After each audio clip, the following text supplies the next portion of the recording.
Di balik rindangnya pohon bambu dan semak belukar yang tumbuh liar di pinggiran Jakarta Timur, tersimpan sebuah lubang kecil yang dulu nyaris terlupakan.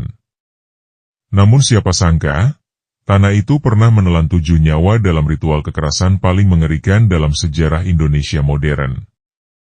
Lubang Buaya, bukan sekadar nama, tapi simbol luka dalam bangsa.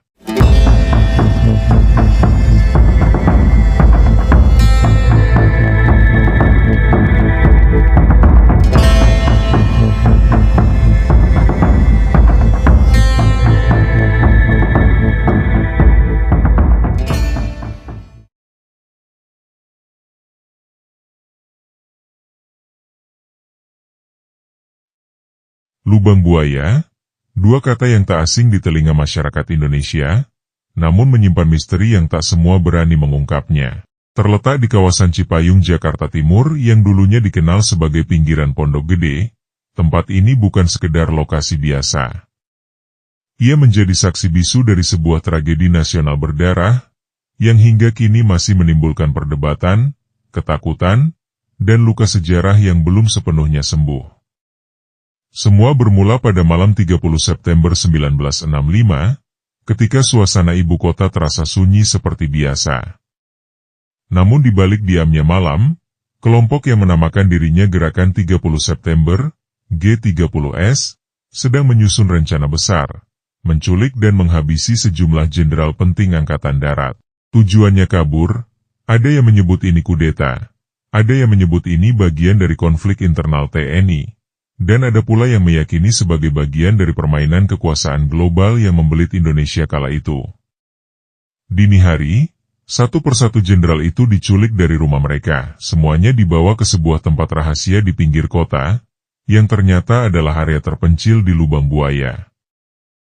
Nama Lubang Buaya sendiri, sudah lama ada sebelum tragedi itu. Menurut cerita masyarakat setempat, kawasan ini dahulu dianggap angker. Banyak yang tak berani melintas di malam hari.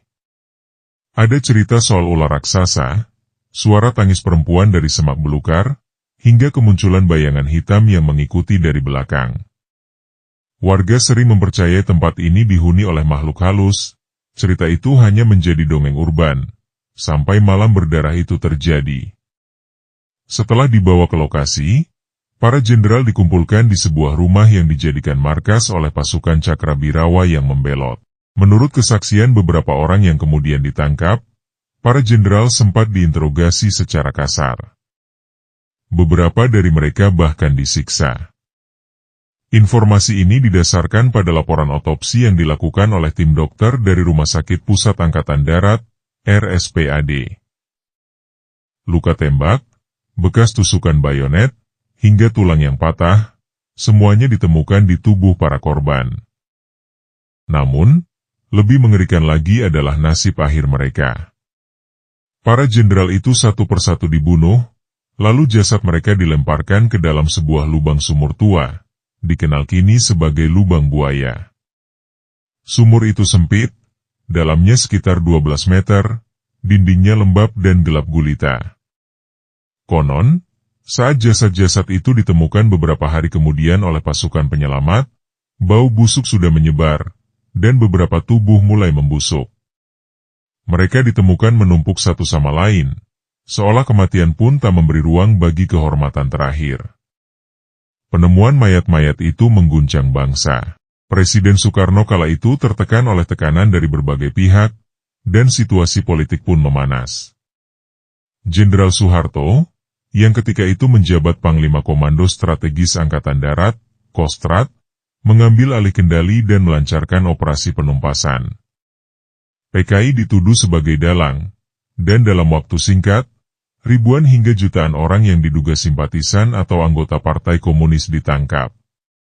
Namun, seperti kabut gelap, tak semua fakta bisa terlihat jelas. Siapa yang benar? Siapa yang hanya dikorbankan oleh situasi? Kembali ke Lubang Buaya, kini tempat itu dijadikan monumen Pancasila Sakti. Di sana berdiri patung 7 pahlawan revolusi, lengkap dengan diorama penyiksaan dan bangunan rumah yang dijadikan museum. Lubang sumur tempat jasad mereka dilempar pun masih dipertahankan, kini dipagari besi dan ditandai dengan papan peringatan. Namun, aura kelam tak pernah benar-benar hilang. Kini, puluhan tahun sudah berlalu. Tapi lubang buaya tetap menyimpan luka.